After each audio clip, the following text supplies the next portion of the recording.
So I'm pretty sure every single fan of the Boston Celtics thinks that the team is going to go all the way to the finals now just because they signed Al Horford. Do I think that's going to happen? No, but they definitely got better with the signing of Horford, and I think he fits so well into what Boston does because the way Brad Stevens has the Celtics, it's a lot of pick and rolls, it's handoffs, it's side-to-side motion, it's reverse screens, and little tricks on offense that not every single head coach uses that gets his guys open.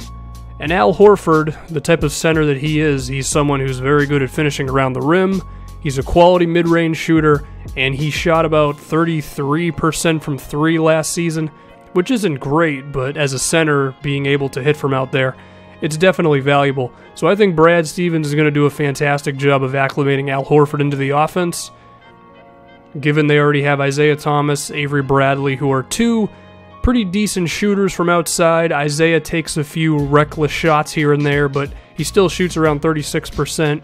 Bradley's around 35%, usually as a spot shooter. Jay Crowder, he was up and down last season with his shooting.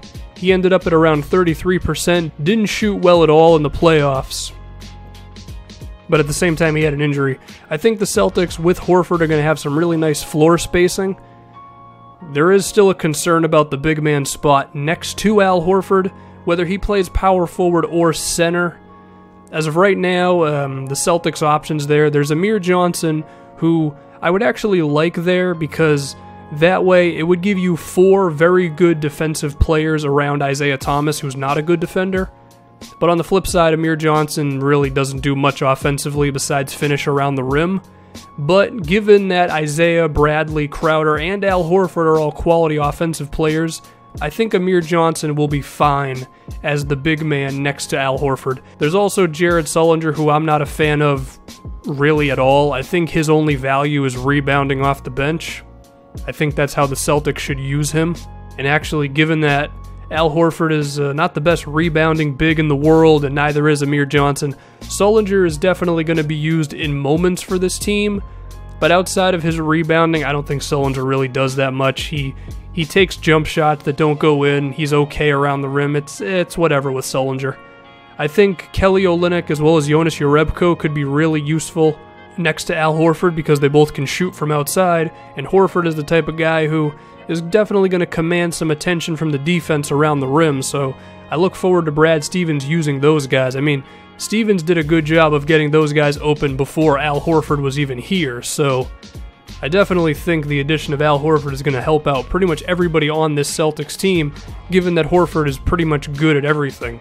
However, I do still have some more concerns with the Celtics. Number one, I've already mentioned their rebounding, but also the second unit kind of worries me as of right now because they lost Evan Turner, who was huge as a 6th man for them last season as a ball handler and a good enough defensive player.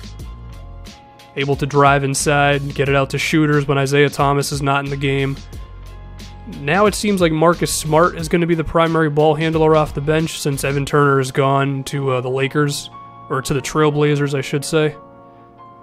I don't know if Marcus Smart can do that. I mean, it's going to be his 3rd season. He's never really shown himself to be that great offensively, but at the same time, given that it's his 3rd year, it's kind of make it or break it for Smart at this point. I mean, is he actually going to be a respectable offensive player who can finish from outside and make plays and get inside and force the defense to do something? Or is he just going to be a really good defender who makes hustle plays?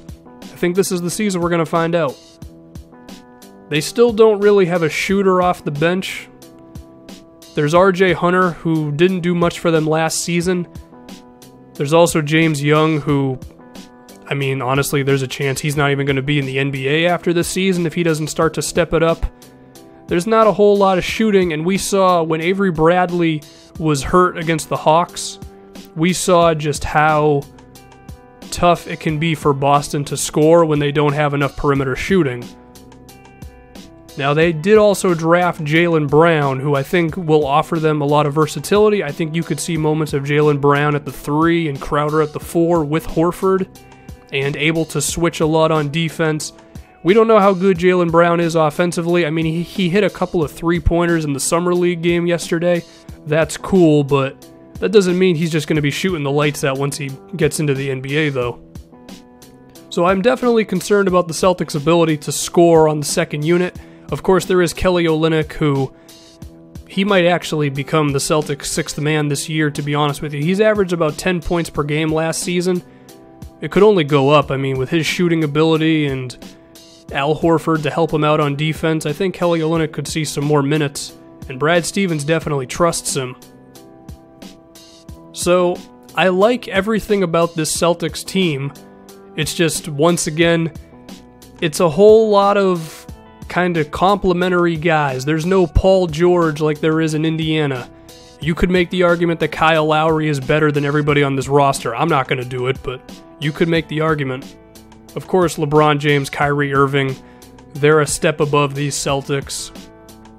So I think Boston, they're going to find themselves right in the thick of things of the Eastern Conference once again. I think Brad Stevens is going to make a huge difference for them over pretty much every single team in the NBA, because I think he's probably the third best coach in the league, and the other two are in the Western Conference, so I could see him finishing somewhere between number 2 to probably number 4 in the Eastern Conference, depending on how everybody else does, of course. And I do think, as far as like some mid-season additions they might have to make, they might have to get a shooter off the bench, and they might need to acquire themselves a rebounder, but I definitely do like these Celtics.